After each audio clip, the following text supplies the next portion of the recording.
Hello bachcho, let's read the question and question says that given below is one of the types of ecological pyramids.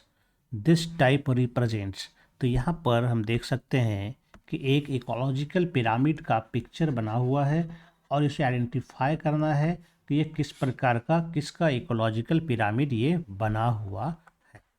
तो चलिए जानते हैं यहाँ पर का जो पिरामिड बना हुआ है, अगर हम इसको देखें तो यहाँ पर 3 ट्रॉफिक लेवल को शो किया गया है। सबसे पहले नीचे की ओर जो दिया गया है ये हमारा प्रोड्यूसर लेवल होगा, जो बता रहा है कि इसकी संख्या काफ़ी कम है। दूसरा जो है दिया गया है यहाँ पर प्राइमरी कंज्यूमर को, और सबसे ऊपर पर दिया गया है सेकेंडरी कंज्यूमर को।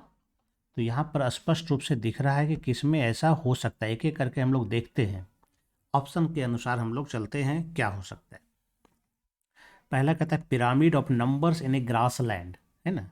अगर हम ग्रास लैंड में जाएंगे नंबर के आधार पर, ठीक है, तो इसमें पिरामिड ऑफ नंबर जो होता है हमेशा अपराइट होता है। इसमें क्या होता है, पिरामिड ऑफ नंबर्स हमेशा क्या होगा, ये अपराइट होगा, क्योंकि नंबर हमेशा ग्रासस का ज़्यादा है, उससे कम हर्बीवोरस का, उससे कम कार्निवोरस का होता है, इसलिए यह वाला आंसर हमारा नहीं होगा। दूसरा ऑप्शन लेके चलते हैं। दूसरा में यहाँ पर कहता है pyramid of biomass in A follow land.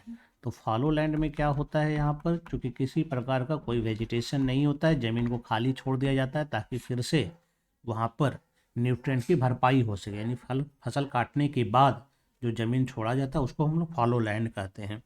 तो यहाँ पर क्या होता है, इसके पिरामिड ऑफ बायोमास अगर हम देखेंगे इसका, तो यह क्या होगा, यहाँ पर ये इरेक्ट होगा इसका पिरामिड, है ना। क्या होगा इसका, इरेक्ट, क्योंकि जो प्रोड्यूसर्स होते हैं, है ना, out number the consumer level.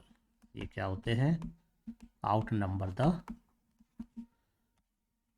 Consumer levels of the ecosystem. तो इसका मतलब इस प्रकार का पिरामिड यहाँ पर भी नहीं बन सकता, तो ये भी हमारा रॉन्ग ऑप्शन हो जाता है। नेक्स्ट ऑप्शन लेके चलते हैं। अगला ऑप्शन जो हमारे पास है, कहता है pyramid of biomass in a lake. यह संभव है क्योंकि अगर हम लेक का देखें बायोमास के आधार पर, तो उसमें क्या होता है, जो फाइटोप्लैंक्टन होते हैं उसका बायोमास काफ़ी कम होता है ना।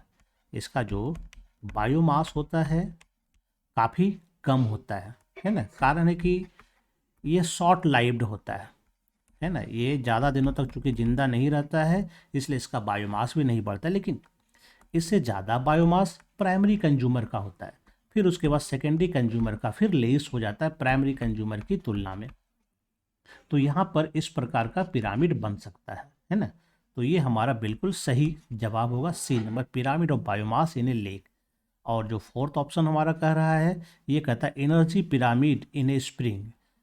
तो एनर्जी पिरामिड किसी का भी हो वो हमेशा अपराइट ही बनता है, क्योंकि उसमें प्रोड्यूसर के पास मैक्सिमम एनर्जी रहता है और हर एक ट्रॉफिक लेवल पर 10% एनर्जी का ही ट्रांसफ़र होता है, इसलिए उसमें हमेशा अपराइट होगा। तो यहाँ जो राइट आंसर हमारा होगा वो सी नंबर होगा, pyramid of biomass in a lake. I hope you understand it well and best of luck. Thank you.